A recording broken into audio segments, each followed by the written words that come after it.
Well, good day, everyone. And Taylor, hey, hello. It's Hey, been a Jeff. whole week, It has been a little bit longer than a week, I think. Good a to little see bit you. longer.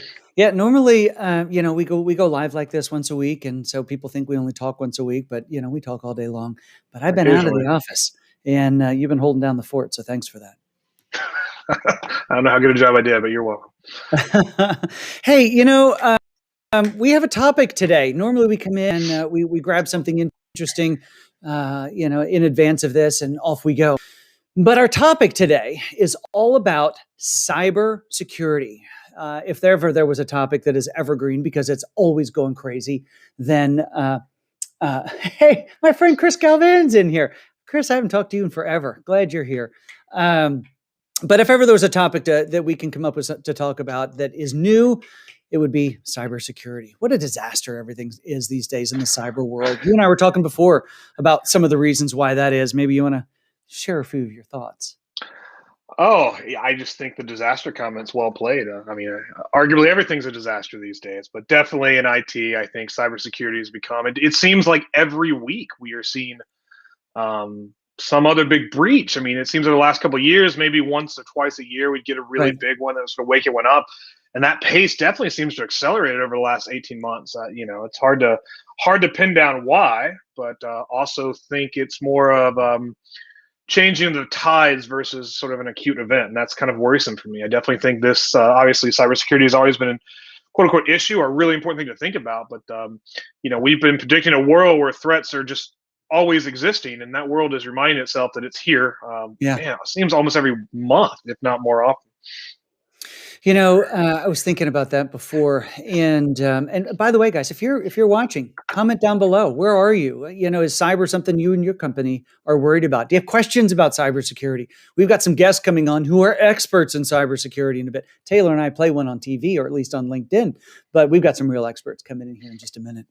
But I was thinking about security, cybersecurity is specifically here, and I was thinking about movies. I like to think about movies a lot, and you watch them and you think, "Oh, where are the bad guys?" Or anytime I'm driving down the road and I think, "Well, there goes you see an armored car," and you remember all the movies or TV shows where the bad guys are going after the armored car. Well, why are they going after the armored car? Because that's where the good stuff is. That's where the money is.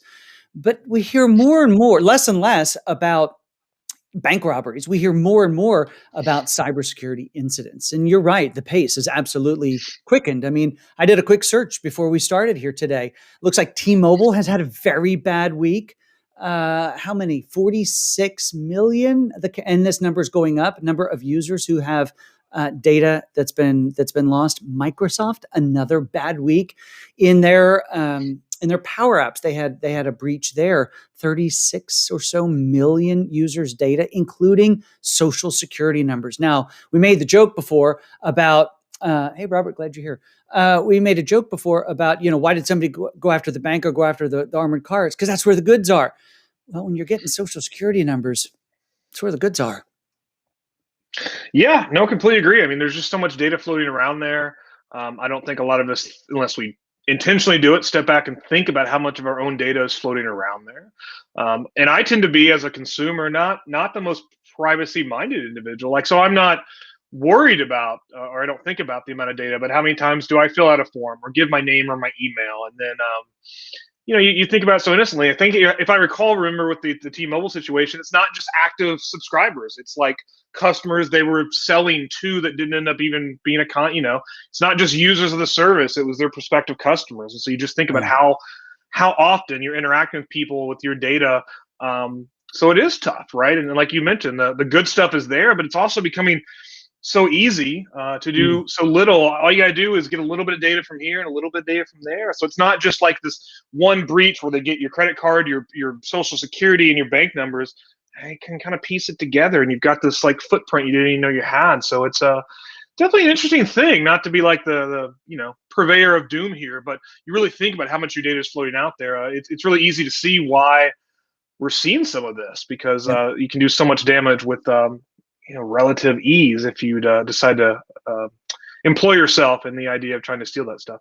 Yeah, and I think you're spot on when you say, it's the triangulation, I'll call it, of little bits of data from here and there that gives people the ability to do some bad stuff, whether it's against an entire organization or whether it's poking around the edges at individuals. Me personally, I mean, I get the emails of, hey, the breach happened to this service that you use or this service that you use. And so a year ago, I signed up for, one of these services that helps monitor all that stuff. And you can lock your credit, monitor all those things. I got a really interesting email from, we work for Rackspace. I got a really interesting email from our HR department. And it said, it appears as though you filed for unemployment in the state of Texas. Nope, still employed. Nope, still employed. Of course, they went on to say, we see you're still employed. Looks like somebody has found enough of your data to make a fraudulent claim. You may want to, here are the steps you want to go take. Wow. Not great.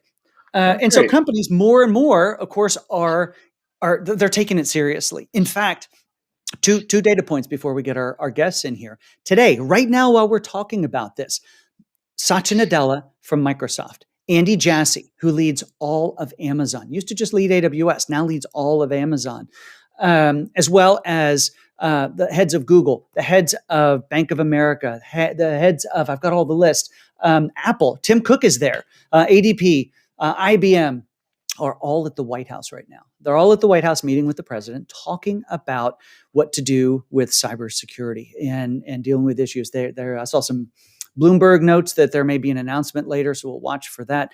But the government's taking it seriously. In fact, we just recorded a podcast early last week, or the week before, that comes out next week around the executive order that the president put out around building up the infrastructure around the government's own stance on cybersecurity. But all of this happens while 500,000 cybersecurity jobs remain unfilled. Crazy. It is crazy. And it sets the stage for where everyone obviously takes it seriously. Individuals are being attacked, companies being attacked more and more. We talk about, Taylor, you and I talk at length, ad nauseum, some might say, about all the digital transformation and disruption that's happening, especially over the past 18 months where people are working from home and all this data gets thrown into the cloud. You talked about it earlier while we were getting ready for this. You mentioned that barrier to entry to use cloud is so much lower. Maybe you want to tell the crew about that. Yeah, I mean, I think that's the big thing that stands out for me, and then we can definitely segue into our guests who are the real pros. But yeah, I mean, our own, I see Christopher from our Rackspace team in the chat made a really good point. On the one hand, the risk factor for sort of perpetrating these sort of cybersecurity attacks is decently low. I mean, not that these don't get prosecuted, but it is a lot easier than bank robbery to try to steal someone's identity, especially in a relatively harmless way to in your mind. So that's increasing. But also, I talk a lot about the barrier of entry of using technology is being lowered, right? You've heard me talk about the democratization of IT, and with all these services and these platforms, no code and low code, and even just the AI platforms, the big hyperscalers, the ability to use really advanced technology is becoming more and more open to non-specialists. Not even technology people are able to act. You have a business owner at a business able to do an AI solution on customer data, as an example, probably without ever involving someone from their IT or their technology or their dev department, because those tools are pretty much self-service and they stream it together. But what that's creating is, you used to just have to worry about a few people with the keys to the big firewall, and they were your security perimeter. As long as they were secure, you're good. And then I think with applications, it became a little bit more that obviously developers had to understand how to write secure applications. We had to build things. But more so now, it's not even just at the development landscape. We've got to think about people using platforms and SaaS tools and sort of self-service technology. So your risk factor is going up. The perimeter security no longer works. But you've also got more and more people can do really advanced things, and then maybe they don't completely understand how to do that in a secure way. That's not the fault of theirs. Right. And I, for one, don't suggest removing that ability, because that's going to slow your innovation down. But we've got to figure out a way to balance this innovation, this speed. We want everyone to have the tools, but how do we make sure they're doing that securely without the ability to necessarily make them security professionals? So I think, you see all these cybersecurity jobs not being filled, and we know the needs. I think it's a real struggle for companies to understand what do they need. You've got services industries, including ourselves. I'm segueing a little bit to our people here. That for the most of our history, we're providing really good perimeter-based security. So your service providers need to transition to a more sort of real-time, zero trust world. you don't even know exactly what those attack vectors are. So I think it's a really hard thing. I think we've moved past where everyone doesn't know what to do. I think even in cloud, it's a accepted fundamental thing versus a fear factor. But now we're in the world of what exactly do I do? How do I really build secure solutions to protect myself while including, increasing this innovation? I think that's a big challenge that a lot of companies, customers, IT users in general are having right now. It's how do you protect against this? You need to move faster to make more revenue for your business in a world that is less secure every day. I think it's a Right. really tough challenge.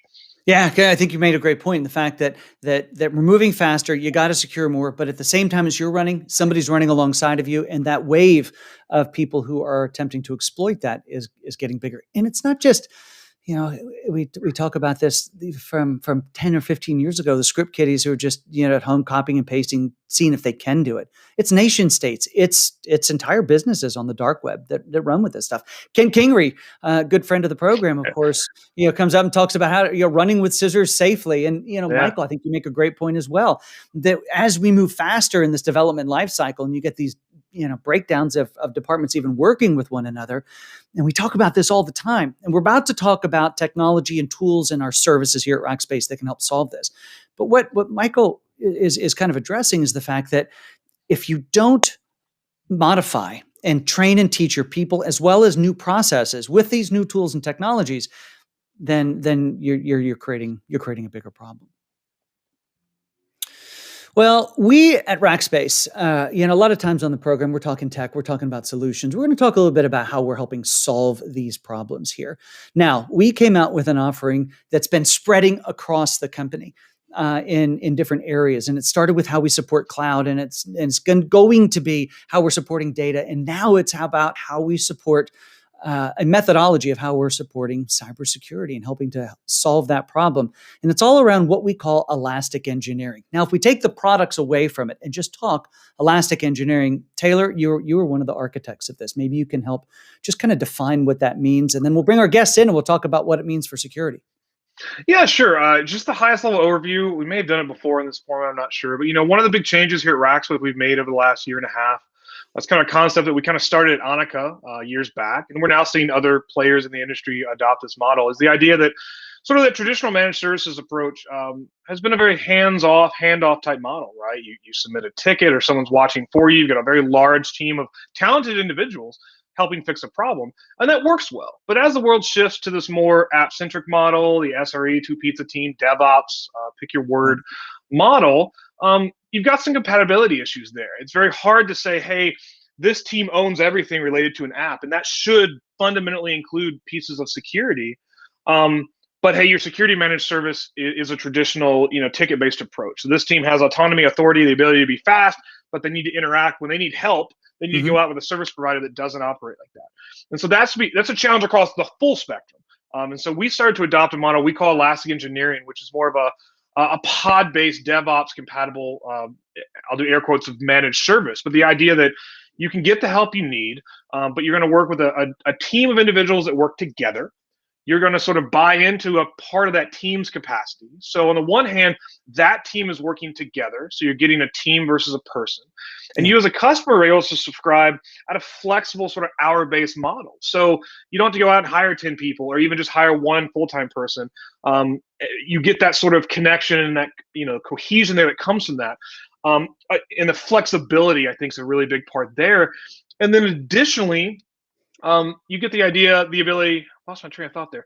You can kind of flex up and flex down there. And I think that gives you a lot more options. And what that opens the door, I found my train of thought, it opens the door towards is they can now do more. In that traditional model, it's really a respond, react, fix type model. In this model, it's an engineering model. So we've seen that really change how we do infrastructure and foundational managed services. And now, not to spoil the thunder, is we think that can apply to other mentalities, especially security. Because it's a little bit less of just break, fix, patch, seal the dam, repair the lock. Now it is very much an active engineering that needs to continue. Traditionally only available professional services context. trying to make that available in more of a managed service model through this elastic engineering. So I think it's a great segue for us to bring in our experts maybe to talk a little bit. That is. So let's bring Mindy and Gary on in, and we'll get some introductions going. Thank you, Daniel, producer Daniel, and Ron. We got two people working the buttons in the background today. It's fantastic. Hey, Gary and Mindy, welcome to LinkedIn Live, and well, we're on a bunch of platforms right now, but welcome to Solve Live. Hey, Jeff. Hey, Taylor. Glad to be here. Good morning. All right. So let's get some introductions, get some context set. So let's start with Mindy, because Gary, you've been around before and people sort of remember you. But Mindy Schleter, you're a relatively new Racker. Why don't you tell us a little bit about who you are and what you do, and why you're here to talk about security a little bit today? Yeah, thanks. So I am the new product manager for this Elastic Engineering for Security program that you're talking about. So Gary and I have been working together to define what that offering will look like, what kind of things we can do with EE for security, and how all of that will work and get it launched together. Excellent. Now, you're not new to security. You're new to Rackspace. You come out of Cisco. What were you doing over at Cisco?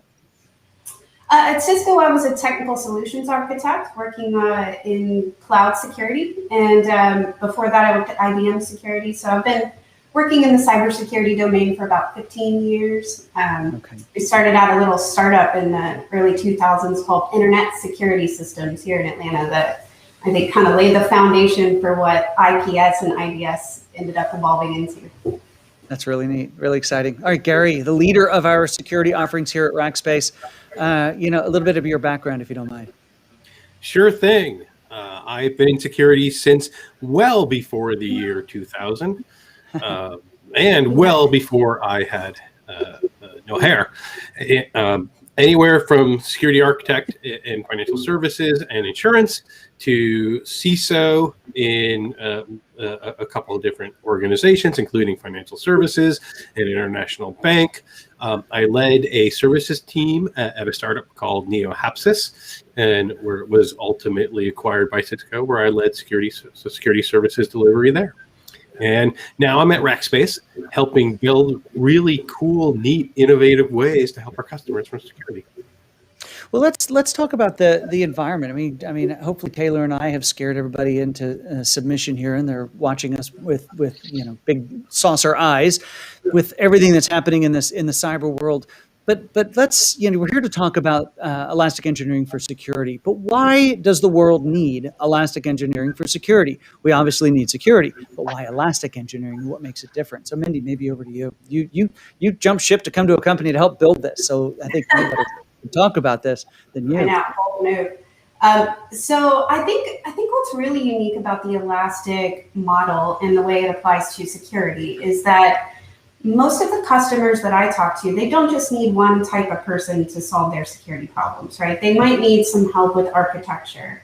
They might need some help with compliance. And then they also might need some actual engineering and implementation help. So the thing that the elastic engineering model gives you is that cross-section of capabilities, right? So you have access to people with architecture skills, engineering skills, pen testers. So you can solve a lot of different problems with one offering, as opposed to having just a really rigid way to deliver services. We do this thing and that's it, right? So that you get that flexibility with how much help you need, but also what types of things that you need help with. Yeah, and that's awesome. And I mean, that's kind of what I was trying to articulate and failing at earlier, is exactly that model that, if you subscribe to a sort of a peopleless service, then you get a set of services and that's it. And then as I see it, your other option is to hire someone or go to a more consulting model, but then you usually just get that one person, or maybe get lucky and they're a jack of all trades. But the reality is you may not know what you need. And so that's one thing I really love about this model.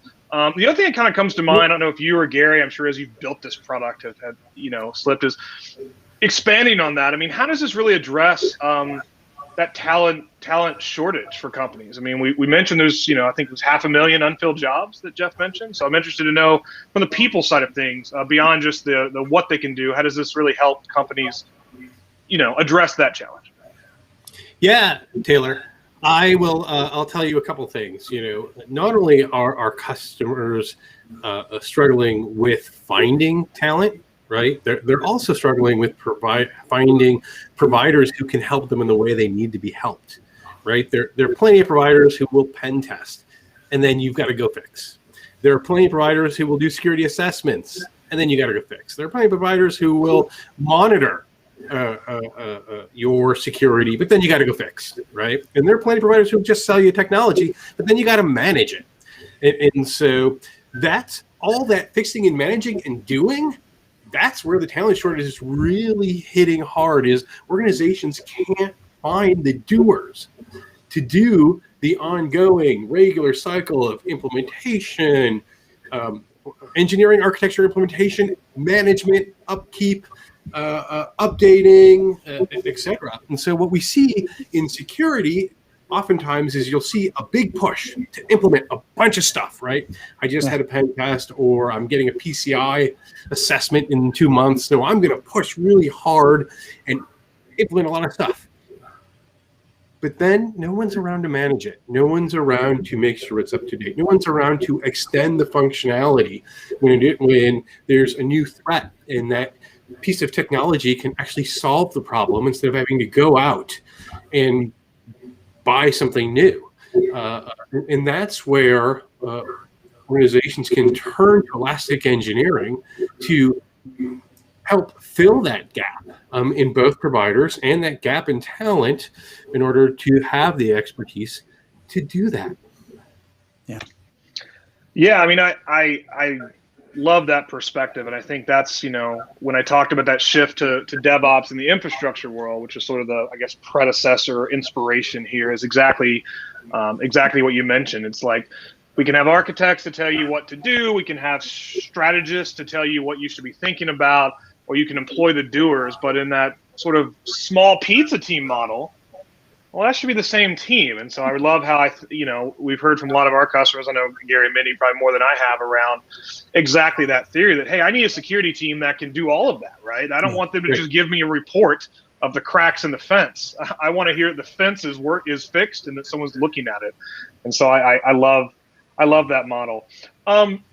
It might be too early for this, but I want to introduce it. The interesting thing for me, as I mentioned, this is a little bit of a shift into a new way of doing security, and engineering is as important as sort of response, react, and analyze. But obviously, I think in the infrastructure space, we're seeing a shift.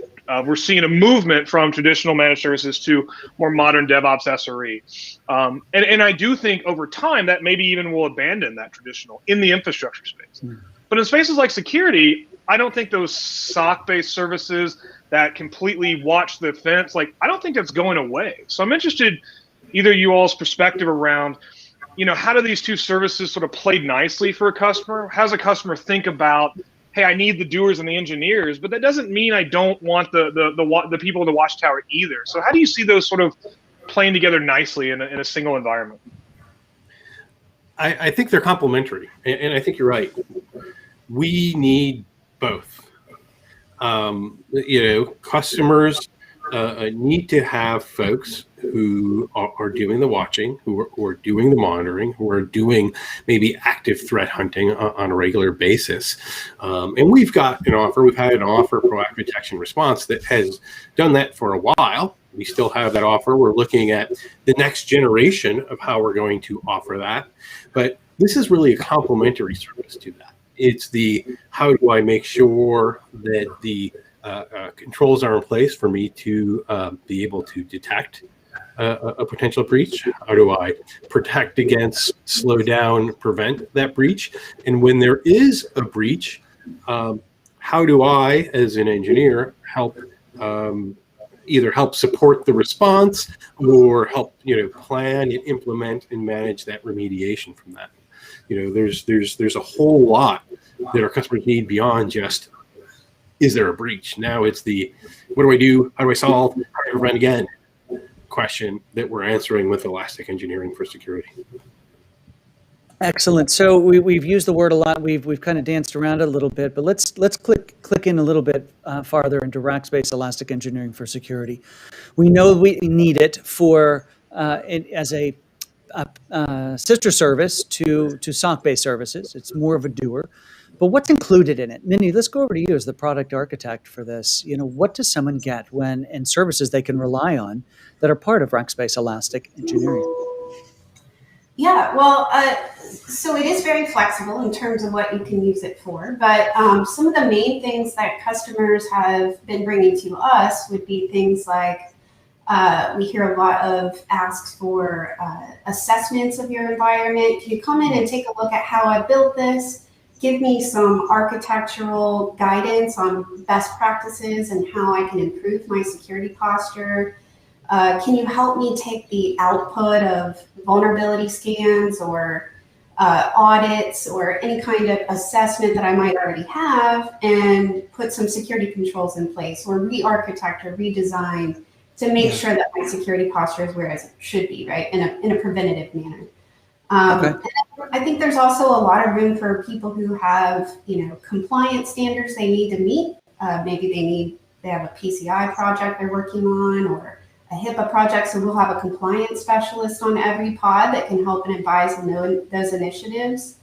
And also things like just ongoing, like Gary mentioned, care and feeding of security tools, management, tuning.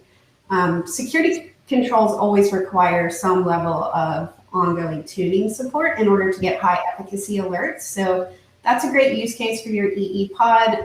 They can help with things like automation, helping you get more out of the tools that you've already invested in.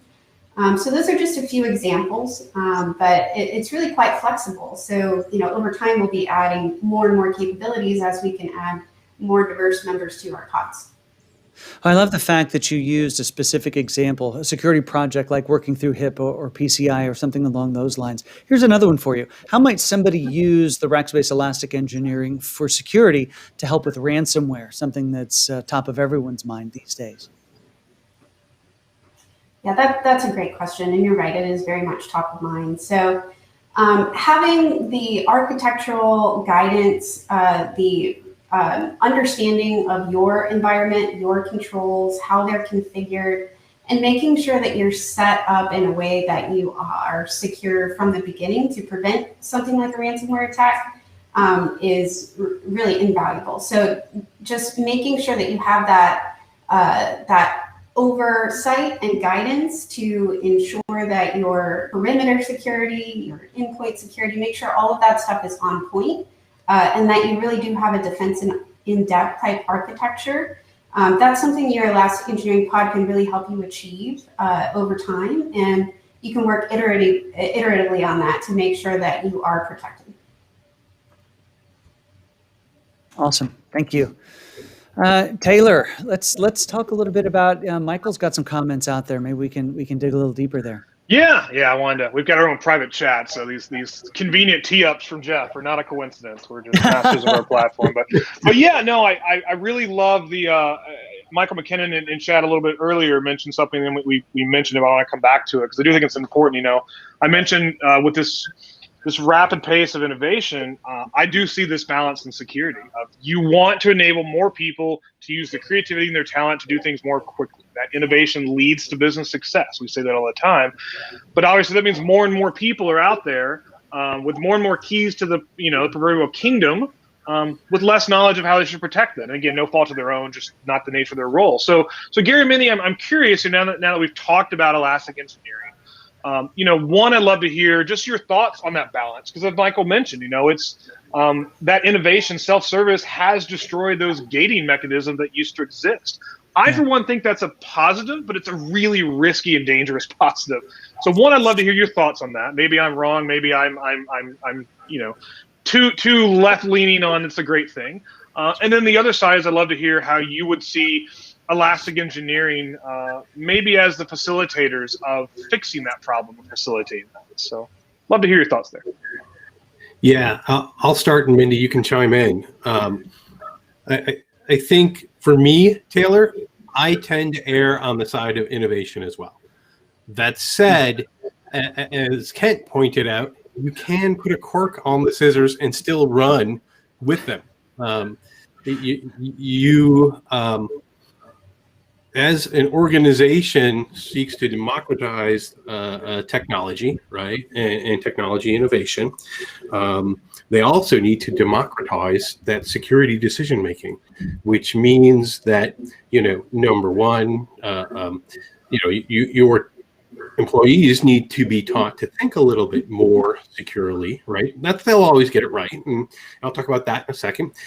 Two, we have this concept in DevSecOps or security for DevOps and application development automation, around security champions, folks within teams, embedded within those teams, who are specifically tasked with ensuring and championing security within those teams. And then on top of that, you can add automation to help enforce, good security practices, as well as identify deviations from, what might be what you want. In fact, we have one of our launch customers in Elastic Engineering for Security is asking us to do just that, helping them take a look at their basically baseline scripts for automation, and ensuring that as their teams build new applications and build new servers, that the scripting, the Terraform scripts that build those servers include the security hardening needed so that it's taken care of for their teams as they're deploying those new servers. And that same thing you can use within DevOps environments to ensure that code is being built with as little amount of security errors or vulnerabilities as possible. Doesn't mean none, right? Some get through.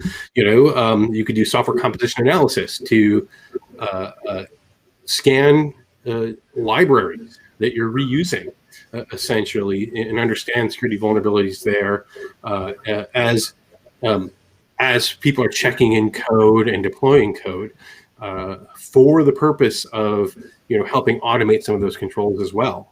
And certainly, like I said, our customers are starting to do that with Elastic Engineering for security. And as Mindy mentioned, we will be bringing on additional capabilities as our customer base grows and we build those pods out even further with more application security and DevOps expertise. Yeah, absolutely. I mean, I think you can leverage your Elastic Engineering for Security pod to help you integrate your security in your innovation process. It doesn't have to be a choice between moving quickly and moving securely. If you have the appropriate experts in place that are providing oversight, that are collaborating with the people who are building your infrastructure, then you do have that opportunity to both innovate and do it in a secure manner. Awesome, thank you. Yeah, so we've used the term pods a lot, and I think we want to maybe just click into theirs as it exists today. What are some of those capabilities or the smarts that exist in these pods and the pods that are dedicated to you as a customer? But while we answer that question, if you guys have questions about Rackspace Elastic Engineering and how it might benefit your organization or how it might be applied, or if you have a specific scenario, feel free to ask it in the chat down below. We are actively watching that and monitoring it. As Michael would attest, we answer his question twice, talked about it twice. And Kent, of course, always gets airtime. So feel free to comment there. But let's talk about the pod. What kind of skills do we have in these pods today? So the pod will consist of, first and foremost, an engagement manager. So that person would really be working with the customer to define what their planning goals are, what type of work they would like the pod to accomplish, helping them to build a backlog of work that needs to be done, right? And then managing that from like a project perspective. So that's a very important role. And then working in tandem as the point person for the pod would also be your pod lead and architect. So that is the person who has the tactical oversight for the work the pod is doing, They're making sure that the work that's being done is meeting the customer's needs, that it's being attacked in the right manner, that the right people are working on the right things. And then within the pod, you'll also have other security architects, other security engineers that actually will go in and make configuration changes, build out environments, change settings, that kind of thing. And then we'll also have some compliance expertise, so definitely a point person for all compliance concerns. So they'll be familiar with a variety of different compliance frameworks, and they can really give you that expert advice on how to meet those goals. And then in addition to that, we also plan on having some more people like penetration testers and analysts that are available as needed.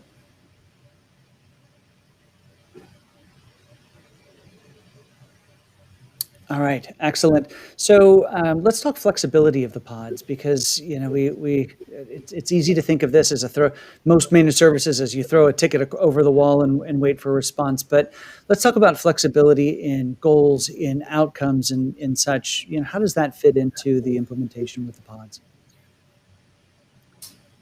Well, that's all part of the process when we look at talking to a customer, scoping out the work that they want to do. So they would actually be involved talking with the pod lead who's going to do the work, making sure that we're on the right page about what needs to be done and how we intend to accomplish that, scoping out the work. And then, of course, with the engagement manager to help define that actual backlog of the tasks that need to be accomplished and when, how long it's going to take, all of that, setting the right expectations. Got it. Perfect. Thank you. Now, just as a quick follow-on, though, what's the difference then between pod type engagement and professional services? So comparing Elastic Engineering to professional services engagement. Yeah, that's a great question. So I think if you have a need that is very specific, maybe you need a particular kind of assessment done. It's the kind of work that someone would come in, they would do the work. They would, hand over some deliverables, and then they would be done. Maybe it's a temporary or short-term type of engagement. That's a great use of professional services, and we still have a lot of great security professional services available for customers who need that kind of interaction. Of course, you'll still have the option to do things like staff augmentation. Maybe you just need an extra person to accomplish something for a time, and then they will move on, right? So those are still great options, but for Elastic Engineering for Security, it's really meant to be more of an ongoing engagement. So not just we need to do this project, so we need a pod for a bit and then we won't anymore. It's more about augmenting your internal team, right? So you can use it for a variety of different things over time as your needs change, as your priorities change, and as your business changes. The Elastic Engineering Pod can flex and accommodate that. So in short, I would say those professional services engagements are still really great for shorter engagements where you know exactly what you need. Maybe you can have a really well-defined statement of work around it. Whereas the Elastic option is far more flexible and you can be more dynamic with what you want to get out of it. Got it. So that's awesome. I wanted to. I know we're getting there on time. So kind of round it out. But one thing we mentioned it in the feature thing, I believe. But outside of just active security and securing things, another topic that I think it's bundled in correctly with security is the concept of compliance. Be it government regulation, be it various compliance frameworks you have to comply to, or just general compliance. Obviously that's an important aspect of security. It's a little bit different from engineering. So, I guess Gary, I'd love to understand, what a couple things, talk to me your thoughts, because I'm by no means an expert in sort of compliance in this modern world. How sort of our products might be able to help. And I'm a little bit interested, and maybe teeing you up correctly, of how Elastic Engineering can help with compliance or the idea of continual compliance, et cetera. But I just love to understand the compliance side of the coin, because I think we spend a lot of time on the protection side of it. Yeah, Organizations struggle with compliance as well, right? One, they struggle with compliance drift, i.e., I just had my audit, I'm good for the next year, and I'm not going to pay attention until that audit comes up again, and suddenly I'm totally not compliant again. They struggle with changes in requirements. PCI changes fairly regularly. They're always giving new guidance, even between when they're changing the standard to the assessors. So there's always movement there that you've got to keep up with and be able to apply. And on top of it, your IT is always changing, right? New servers spinning up in the cloud, new servers in your data center, et cetera, new applications. And so we can help. As Mindy mentioned, compliance expertise is built into the pod. We can help in terms of assessing your compliance, whether that be technical assessment, running tools against your environment on a regular basis to ensure that you remain compliant, identify drift, and then use the pod to help remediate that drift where possible as well. We can help by also helping you assess and getting ready for audits, helping you collect that evidence for an audit and be ready when the auditor comes in as well. And then, help sort of help plan what you need to do next from a compliance standpoint. Maybe you're moving into a different part of the world. You're suddenly taking, moving from cash to cards or from, cards to Bitcoin or whatever it might be. That may cause a change in how you need to look at your compliance requirements that our compliance experts can help you evaluate what that means from a technology standpoint and go implement it. Excellent. So Rackspace Elastic Engineering for Security, a new offering that we have here, obviously, at Rackspace, and are quite excited about it. This elastic and do-with model that Rackspace has pioneered and now being copied by others is absolutely the way to go in this modern era of compute, not just in the supporting your cloud-based infrastructure or your private cloud-based infrastructure, but even the security around it as well. Gary, I have one last question that I've been meaning to ask you all throughout this, and it was asked in the chat. We've got a young person in cybersecurity. What certification do you recommend?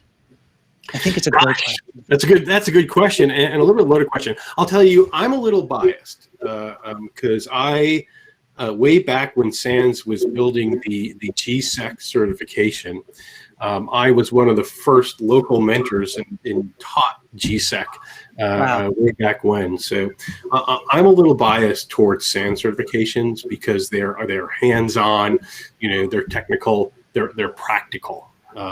They are unfortunately expensive.